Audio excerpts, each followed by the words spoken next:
So when that came undone, how bad was it?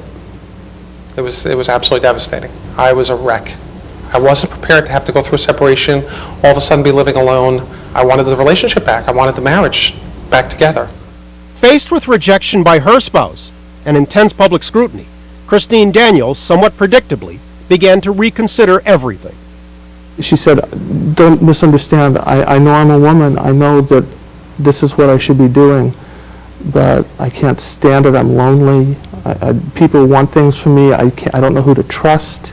Did she tell you of her desire to detransition? She had. I was concerned about it. Christine started to kind of seem to take a step back, and we weren't hearing anything. We didn't know what was going on. Then, subsequently to have Mike Penner reappear was a definite surprise. I found out about it by reading the LA Times and seeing Mike Penner's pen line. Mike Penner had come back, but the life he had known before was gone forever. Last November, caught between two worlds, he ended them both. Were you shocked? I was very saddened. I was not shocked. Once I figured out that the detransitioning, to use that phrase, had happened, I figured it was almost inevitable. You can't go back. Mike Penner's family laid him to rest, and him alone. As for Christine Daniels, they tried their hardest, some say, to forget that she had ever existed. Mike's funeral. Christine's associates were unwelcome. Demonstrably so. I mean, I was told not to go, not to try and find out where it was. Don't go. You will not be welcome there. I know 2 trans women that knew somebody that worked at the Times and heard about where the service was being held and showed up and were asked to leave. They were asked to leave? Yes. They weren't allowed to stay. You had your own service here? Right in this room. And a lot of people spoke, and we celebrated Christine. And it was wonderful. She gave everything she had to give. She had no more. And she went to God. Susan Horn's church, sadly, is used to scenes like these. Across the transgender community, roughly 1 in 3 are claimed by suicide. 1 in 3. A number with which all 3 transgender sports writers were all too familiar. A number they came to embody all too precisely. Have you found any campus issues? It's a number that Christina Carl is now working to help get under control.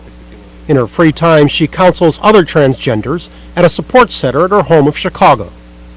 She's also preparing for a new challenge of her own. And it is not exclusively a Cincinnati thing.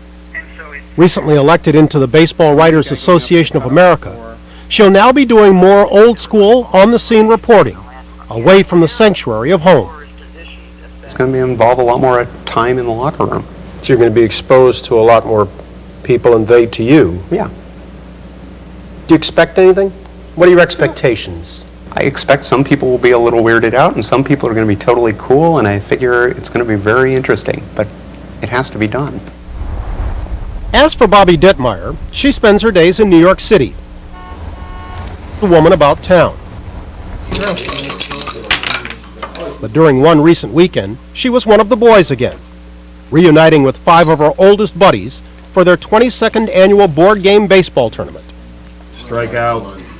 But for the smallest differences, same as it ever was, back when she was Bob. She and Christina have survived. For them, there are no easy ways out. For them, Christine Daniels, before doing the worst, may have said it best. You reach a point, you can't go on unless you transition, and I had no choice. I had to do it or die. I'm so happy and so fulfilled, and it feels like my life is just beginning.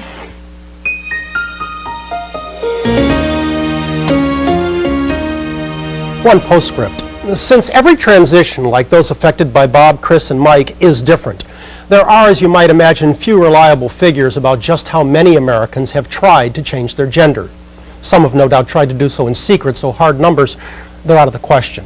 But according to the American Psychological Association, the best estimates put the number of gender transitions at roughly 1 in every 10,000 men and 1 in every 30,000 women. If those numbers are even close to accurate, we're talking about roughly 20,000 Americans. Let's move on. As any and every